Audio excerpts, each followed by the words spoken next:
What's the meaning of clothes peg?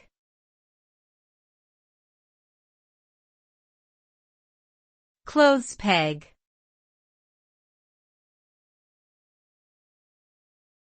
Clothes peg.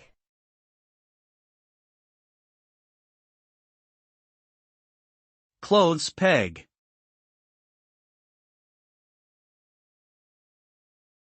Clothes peg.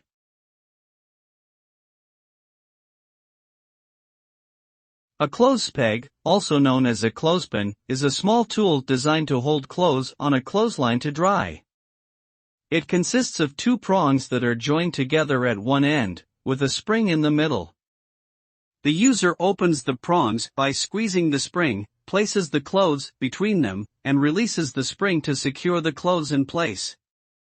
Clothes pegs can be made from various materials, such as wood or plastic.